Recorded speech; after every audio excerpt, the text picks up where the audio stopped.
सबसे पहले बात करते हैं भारत में कोरोना के जो मौत के आंकड़े अब WHO ने दिए हैं और ये दावे किए हैं कि वो ज्यादा हैं जितने रजिस्टर हुए थे उससे, उस पर अब भारत ने ऐतराज जता दिया है। स्वास्थ्य मंत्रालय से जुड़े सूत्रों के मुताबिक WHO के model, data collection, data source और तरीके यानी कि मेथोडोलॉजी पर सवाल उठाए गए हैं। WHO ने दावा किया है कि भारत ने कोरोना से मौत के जितने आंकड़े दिए हैं वो दरअसल उससे 47 लाख ज्यादा मौत हुई हैं। स्वास्थ्य मंत्रालय से जुड़े सूत्रों का कहना है कि इस बारे में वो चुप नहीं रहेंगे। आपको बता दें कि WHO ने आज ये दावा किया कि 2020-21 के दौरान कोरोना से मौत के जितने आंकड़े दुनिया भर से आए हैं उसमें 1,49 लाख मौतें ज्यादा हुई हैं।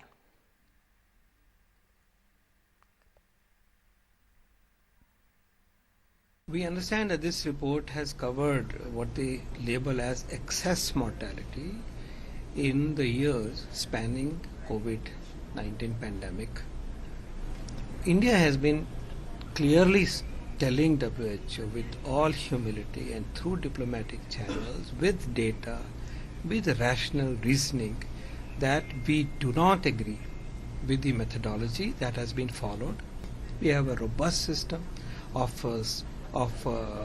the CRS and we released that report yesterday, and as per law and the timeline the 2021 numbers will also see the important thing is that when we had COVID deaths occurring and we did not have a definition of death, not even the WHO had any definition for death after COVID-19. When till I've become positive today, I die after 2 weeks, will it be COVID death? I die after 2 months, will it be COVID death? I die after 6 months, will it be COVID death? So that definition, we looked at all the data that we had and we came to the conclusion that 95% of the deaths that occurred after testing positive for COVID-19 were occurring in the first 4 weeks. So a cutoff of 30 days was given for the definition of death. और इस पर ज्यादा जानकारी के साथ हमारे सहयोगी परिमल कुमार हमारे साथ जुड़ गए हैं। परिमल, WHO ने किस तरीके का, या जिसे हम मेथोडोलॉजी कहते हैं, ऐसा क्या इस्तेमाल किया है कि उसने इतना ज्यादा एस्टिमेट दिया है? देखिए, भारत को लेकर बात करें अंजलि, तो मैथमेटिकल मॉडलिंग है, ये एक तरीके से प्रोजेक्शन की बात है और प्रोजेक्शन पे ही आपत्ति है कि वो तरीके क्या क्या हैं। इसमें जो WHO ने भारत सरकार को बताया, केंद्रीय स्वास्थ्य मंत्रालय के सूत्र ने जो हमें जानकारी दी, उसमें ये कहा कि कुछ राज्यों से डेटा हमने लिए और राज्यों में भी चुनिंदा राज्य चुने गए, 17 राज्य चुने गए अंजलि, जिसके आधार पर ये डेटा जारी किया गया है, क्योंकि ये बताया गया कि 17 राज्यों में 60% आबादी भारत की रहती है। 17 राज्यों के नाम भी हमारे पास है, जिसमें महाराष्ट्र है, केरला है, बिहार है, राजस्थान है, छत्तीसगढ़ है, ये तमाम ऐसे राज्य हैं। 17 राज्य। डेटा कलेक्शन का जो मेथड है वो राज्यों की जो वेबसाइट पे है डेटा वो है, जो RTI के जरिए डेटा अखबारों ने पब्लिश किया मौत के डाटा वो है, और तीसरा सबसे दिलचस्प आंकड़ा ये है कि यहाँ के किसी एक सज्जन ने करीब 1.5 लाख लोगों का टेलीफोनिक इंटरव्यू किया था और उस आधार पे जो नतीजे निकाले थे उसको भी WHO ने तरजीह दी है। अब यहाँ पे गंभीर बात यह है कि लगातार नवंबर से WHO को केंद्रीय स्वास्थ्य सचिव लगातार लिख रहे थे, क्योंकि इस तरह के डेटा मांगे जा रहे थे। चिट्ठी का कोई जवाब नहीं मिला, जिसमें बार बार ये कहा गया कि मॉडल बता दीजिए। मॉडल से हमें कोई आपत्ति नहीं, अगर मॉडल आप एक बार बता देंगे कि वो सेटिस्फाई करने वाला होगा तो हमें कोई दिक्कत नहीं। न मॉडल बताया गया, न राज्यों के नाम बताए गए। राज्यों के नाम अभी 3 दिन पहले बताए गए, जो अभी हमें जानकारी मिली है कि किन किन राज्यों को उन्होंने उठाया है, तो पूरे राज्यों को भी नहीं उठाया।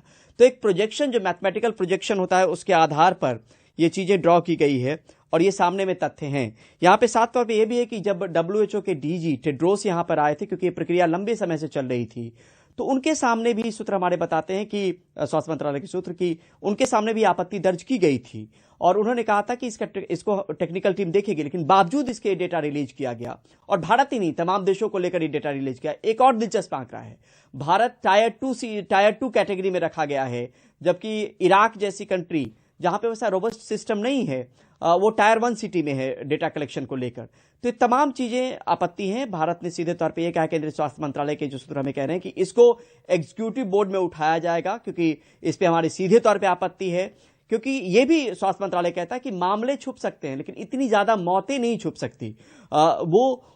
हमने लगातार ये चीजें बताई है। अभी जो अगर हेल्थ मिनिस्ट्री की वेबसाइट देखें तो 5,23,000 मौतें अभी तक कोरोना से हुई है, और उसमें दर्शकों को बताएं कि WHO ये कह रहा है कि 47 लाख ज्यादा मौतें हुई हैं जो भारत ने रिपोर्ट नहीं की है। तो एक तरीके से mathematical projection, modelling, data source और डेटा कलेक्शन की प्रक्रिया जो है उस पर केंद्रीय स्वास्थ्य मंत्रालय ने सवाल उठाया है। तो ये जो मौत का आंकड़ा WHO दे रहा है उसके मुताबिक करीब 10 गुना ज्यादा मौत, और करीब टोटल जो कुल मौतें हुई हैं दुनिया में उसका एक चौथाई ही ये मान के कह रहे हैं कि भारत की तरफ से आ रहा है। तो ऐसे में सरकार को अगर हार्ड फैक्ट्स देने पड़े, नंबर्स देने पड़े इसको कॉन्ट्रडिक्ट करने के लिए, इसको गलत साबित करने के लिए, तो क्या वो निकाले जा सकते हैं आसानी से मौत के आंकड़े? देखिए, केंद्रीय स्वास्थ्य मंत्रालय ने यही कहा कि रजिस्ट्रार जनरल ऑफ इंडिया जो प्रक्रिया 1958 से अपनाई जा रही है उसके तहत जन्म और मौत का जो है वो पूरा पंजीकरण होता है। हमने देखा कि सुप्रीम कोर्ट ने भी दखल दिया और अभी तक बैकलॉग डेथ्स जुड़ते जा रहे हैं अंजलि।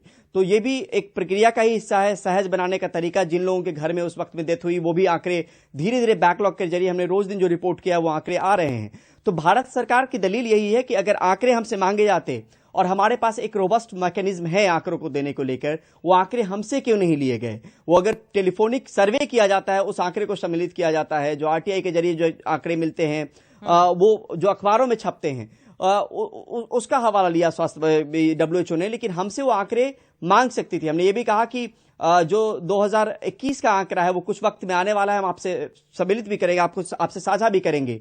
उसकी तरफ कोई सुनवाई नहीं की गई। तो ये तमाम चीजें हैं दलीलों के तौर पे जो केंद्रीय स्वास्थ्य मंत्रालय के सामने भारत रख सकता है। और एक और यहाँ पे दिलचस्प वाकया अंजलि, कोवैक्सीन अगर याद हो, इमरजेंसी यूज लिस्टिंग के लिए कोवैक्सीन के लिए 9 बार क्वेरी WHO ने रेज की थी। 9 बार, कोई क्वेरी 1 बार 2 बार 3 बार में हो सकता है कि चीजें सामने में निकल कर आ जाए, 9 बार क्वेरी हुई। दूसरी नंबर चीज जो अहम बात एक और है, जब से कोविड पैंडेमिक शुरू हुआ फरवरी और मार्च के महीने में शुरुआती वक्त में निगेटिव डेथ दिखाया गया है कोविड से, यानी जो प्रोजेक्शन WHO कर रहा था वैसे कोई आंकड़े नहीं आए, और वो WHO कह रहा है कि शायद आपने कोई लॉकडाउन या रेस्ट्रिक्शन उस तरह के लगाए होंगे, तो वो निगेटिव डेथ शो कर रहा है। यानी जो हमने अनुमान लगाया वो डेथ नहीं आया, तो निगेटिव डेथ भी है WHO के उस फिगर में। तो निगेटिव डेथ पर भी सवाल उठता है कि निगेटिव डेथ उस वक्त में कोई लॉकडाउन नहीं लगाया गया था, कोई रिस्ट्रिक्शन उस तरीके से नहीं अमल में लाया गया था। तो ये तमाम चीजें हैं जो केंद्रीय स्वास्थ्य मंत्रालय अपने पक्ष के तौर पर रख सकता है। साथ में ये भी रख सकता है कि बार बार चिट्ठी लिखने के बावजूद कोई कम्युनिकेशन प्रॉपर चैनल के जरिए क्यों नहीं किया गया, कोई जवाब क्यों नहीं दिया गया ताकि वो आंकड़े सही से दिए जा सकते थे। तो तमाम चीजें हैं स्वास्थ्य मंत्रालय के पास कहने के लिए। बिल्कुल आंकड़े हैं, और आंकड़े जो कि एक मैथमेटिकल मॉडल से निकाल करके एक देश के ऊपर थोप दिए गए, और ये बेहद चौंकाने वाले आंकड़े, इसलिए सवाल उठना जायज है। शुक्रिया आपका परिमल।